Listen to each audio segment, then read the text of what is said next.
Bismillah walhamdulillah wa salatu wa salamu ala Rasulillah sallallahu alayhi wa sallam. My beloved brothers and sisters, my dear soul who is listening right now, there is a part of your prayer that you have been reciting your entire life. You said it when you were a small child, copying the adults. You say it now every single day, multiple times. You will probably say it tens of thousands of times before you leave this world.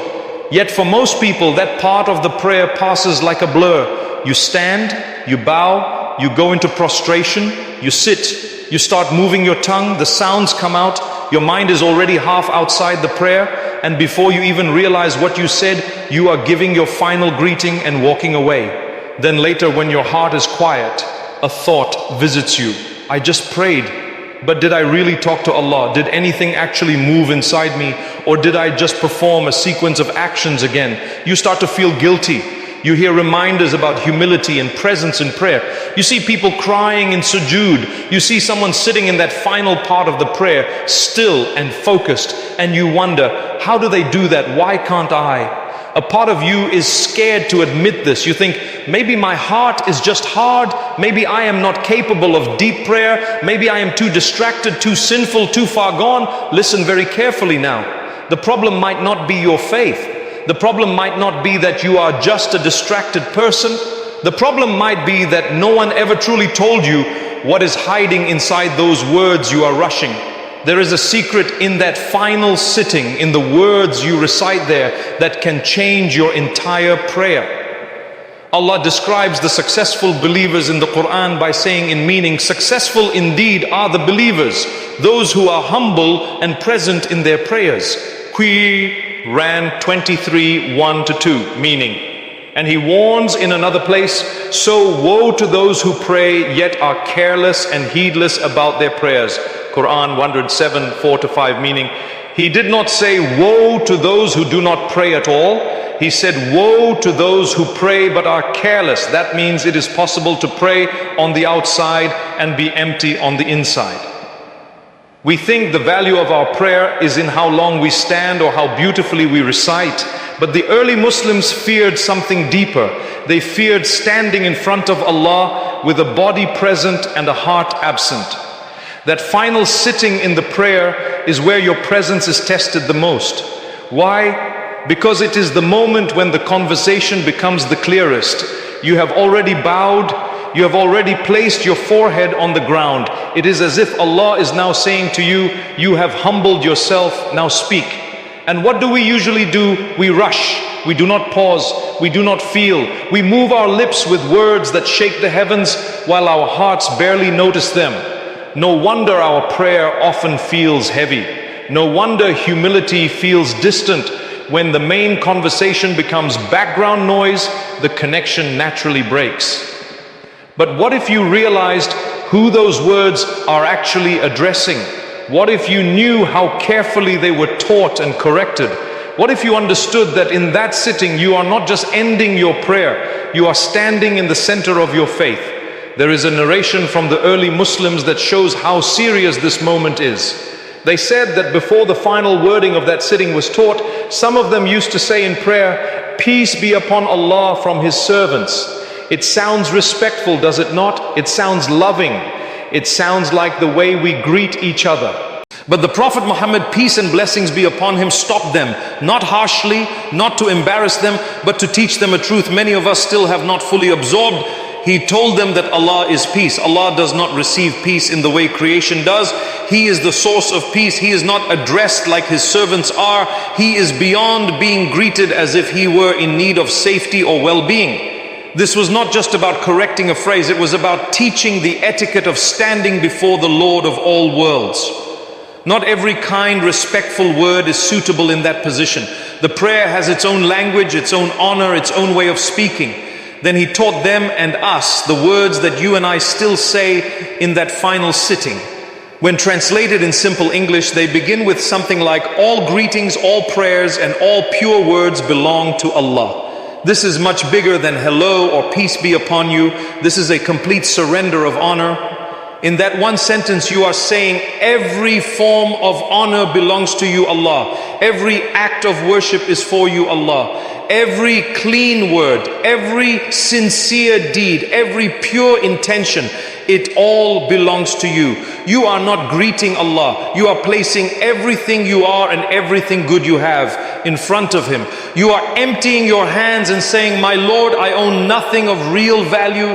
Anything good in me is yours. I put it all at your feet. Pause here for a moment and imagine if you actually felt that the next time you sat in prayer, after that something extraordinary happens. Only after perfecting your etiquette with Allah, only after declaring that all honor belongs to Him, are you allowed to send peace to His most beloved servant. You say words whose meaning is, peace be upon you, O Prophet, and the mercy of Allah and His blessings. Think about this. You are standing centuries after his passing in a different land, speaking a different language, and you are directly sending peace and mercy and blessing to Prophet Muhammad. Peace and blessings be upon him. This is not poetry. This is not symbolic. This is a real connection. There is a narration that the Prophet said, no one sends peace upon him except that Allah returns his soul to him so that he can return the greeting. The exact details of the unseen are known only to Allah, but the point is clear. Your greeting is not ignored. It is heard. It is responded to in a way that only Allah fully knows. In that moment, you are remembered by the one you claim to love. How can the heart rush through that? Then you say, peace be upon us and upon the righteous servants of Allah. Now your heart expands beyond you and beyond one person.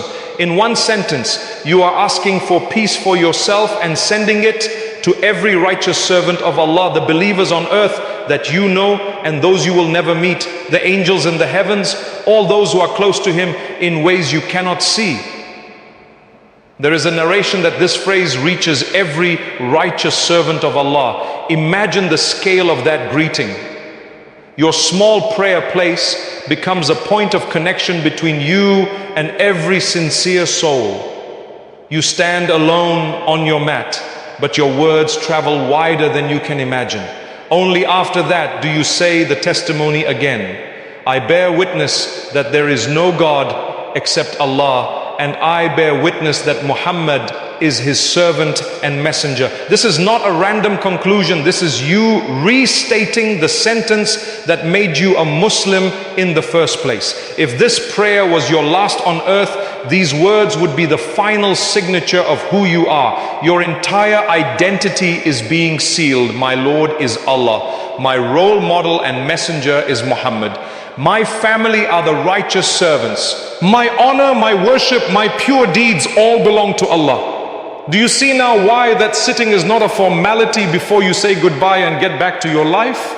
This is the core of your relationship with Allah. Repeat it again and again, day after day, so that you never forget. So how can you let this secret change your prayer forever in a practical way? First, learn the meaning properly. Not just once in a video. Sit down with a translation. Write the English meaning of each phrase in a notebook. Put it somewhere you can see regularly, on your wall, on your phone, in your diary. The more familiar your mind becomes with the meanings, the more your heart will start pulling those meanings into the prayer when you say the original words. Second, make a promise to yourself. From now on, I will never rush this part. Even if the rest of your prayer is weak, protect this sitting.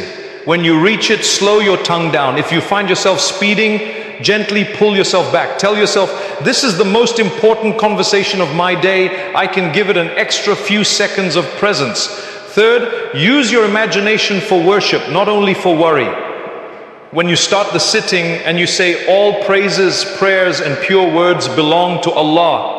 Imagine yourself placing your entire day in front of Him. The good you did, the struggles you had, the mistakes you made and repented from. Picture yourself saying, my Lord, everything of value is from you and returns to you. When you send peace on the Prophet, picture him aware that another follower is remembering him with love and respect. Feel that you are part of his nation in a real way, not just by name. when you send peace upon yourself and the righteous. Imagine believers in other countries, in hospitals, in prisons, in small villages and big cities, all connected to you through that sentence. When you give your testimony, imagine that if you did not say it, something in your file would be incomplete. Let it feel like a renewal of your contract with Allah. Fourth, add your own personal requests in that position before you end the prayer. After reciting those words, before you turn your head to say the final greetings, there is space to ask Allah whatever you want. You do not have to use Arabic. You can speak in your own language quietly with your heart. You can say, "My Lord, accept this weak prayer from me. Forgive my mistakes. Help me to pray better next time. Give me a heart that is alive. Protect my parents, guide my children, remove this sin from my life. Make my last prayer one that pleases you."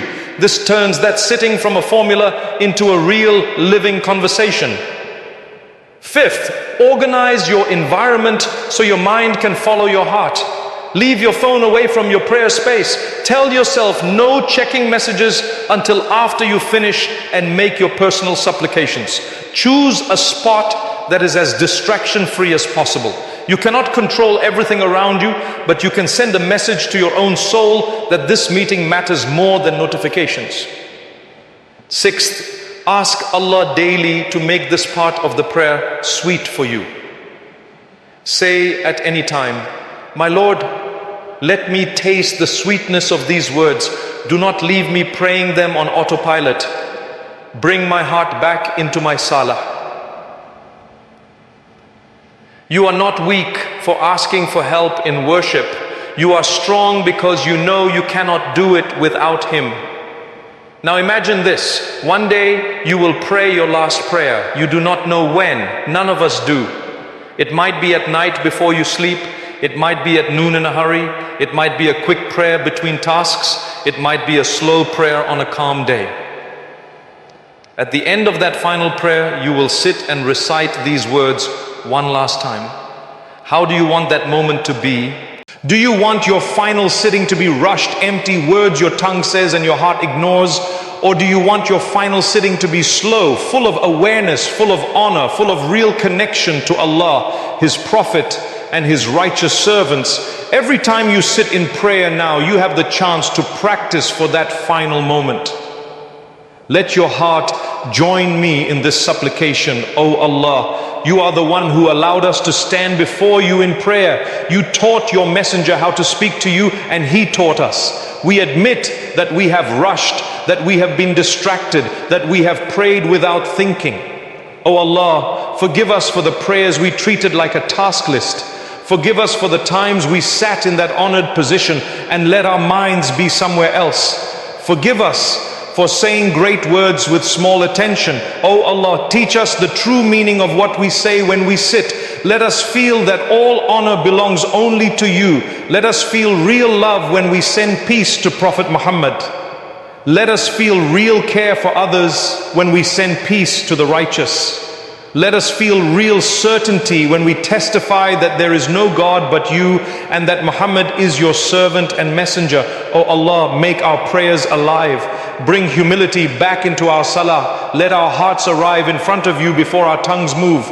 Do not let us die while we are still praying on autopilot. O Allah, when our final prayer comes, make its sitting a sitting of sincerity, its words of truth, and its ending pleasing to you. Let the last time we say these words be our best time. Ameen. My beloved brothers and sisters, my dear soul who is listening right now, if even one part of your heart woke up while listening, hold on to that moment. In your next prayer, do not let this final sitting be like all the ones before. Slow down. Remember what you learned. Feel who you are talking to and who you are sending peace to. Press like on this video as a form of gratitude to Allah for opening your eyes to a secret inside your own salah. Write in the comments one intention you are making about this part of your prayer, even if it is just, I will not rush it anymore, so others can read and say Ameen for you. Share this reminder with someone whose prayer feels empty. Maybe this will be the reason their connection comes back, and that will be ongoing reward for you. And subscribe to this channel for more reminders that do not just give you information, but help you fall in love again with standing in front of Allah. وصلى الله وسلم وبارك على نبينا Muhammad, and upon his family and companions